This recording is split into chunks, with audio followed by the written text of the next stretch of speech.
ఈ హైదరాబాద్ నడిబొడ్డున ఎస్సీ ఎస్టీలకు రూమ్ ఇవ్వము. రెండో విషయానికి వస్తే అట్లా అడిగితే ఏడ అట్రాసిటీ కేసు పెడతారన్న భయంతో నాన్ వెజ్ తినే వాళ్ళకు మేము రూములు ఇవ్వము.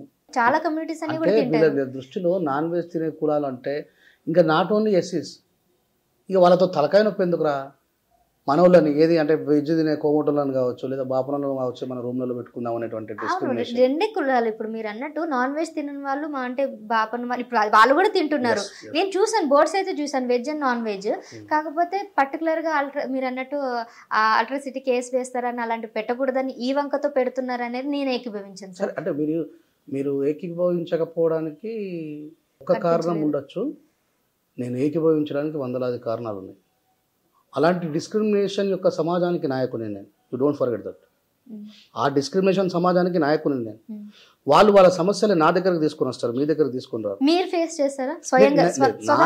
నా జీవితంలో మా తాత మా తండ్రి మా జీవన విధానం అంతా వేరు, మాకు ఆ సమస్య రాలేదు. మీరు నాయకుడిగా ఉన్నారు కాబట్టి నాయకుడిగా కాదు, నేను గాయకుడిగా ఉన్ననాడు లేదు, నేను విద్యార్థిగా ఉన్నప్పుడు లేదు. నేను అదే ఆశ్చర్యపోతుంటాను. ఇంతకుముందుకు కూడా వేరే ఒక ఓల్డ్ ఇంటర్వ్యూలో చెప్పాను, మా సారు కౌంటర్ ధన్పాల్ సార్ అని చెప్పి మా హెడ్ మాస్టర్ గారు మమ్మల్ని చిన్నప్పటి నుంచి అసలు నా లోపల ఒక మంచి గాయకుడు ఉన్నారని గుర్తించినటువంటి వ్యక్తి ఆయన.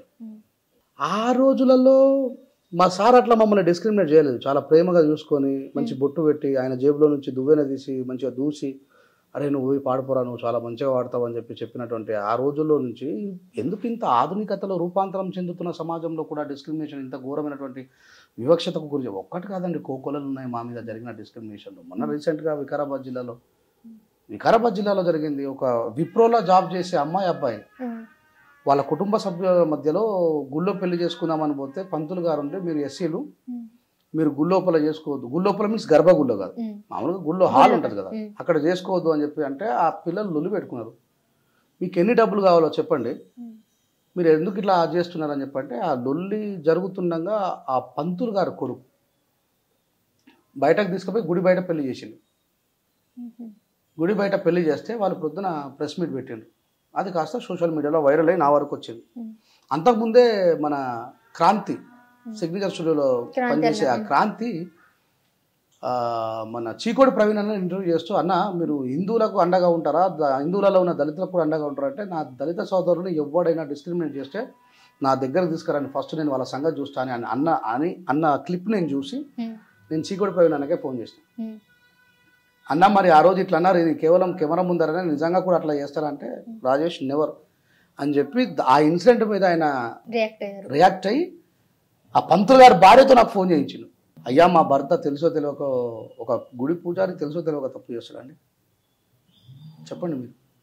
ఒక గుడి పూజారి తెలుసో తెలియక తప్పు చేస్తాడా? మా భర్త తెలుసో తెలియక తప్పు చేసిండు, ఆయన మీ అట్రాసిటీ కేసు పెట్టకండి, మా ఉద్యోగం పీకించకండి, మా ఆయన్ని జైల్లో వేయించకండి అని చెప్పేసి ఆ తల్లి నన్ను బతిలాడితే, పర్లేదులే అమ్మ ఇలాంటి వివక్షలు ఎదురు కూడా మాకు కొత్త ఏం కాదు, కానీ దయచేసి మీ లోపల మార్పు రావాలనే ఆలోచనతో తప్ప మాకు ఎలాంటి అది లేదు, ఆ వివక్షత భావాజాలని మీ ఆయనను మానుకోమని చెప్పి నేను తిరిగి మళ్ళీ చీకోటి ప్రవీణ్ ఒక కృతజ్ఞతలు చెప్పిన. మీలాంటి హిందువులు అవసరం అన్న ఈ సొసైటీకి, హిందువులందరి కోసం స్పందించే హిందువులు అవసరం. సబ్స్క్రైబ్ చేయండి. Please do subscribe to please like share and subscribe to top Telugu TV. Top Telugu TV.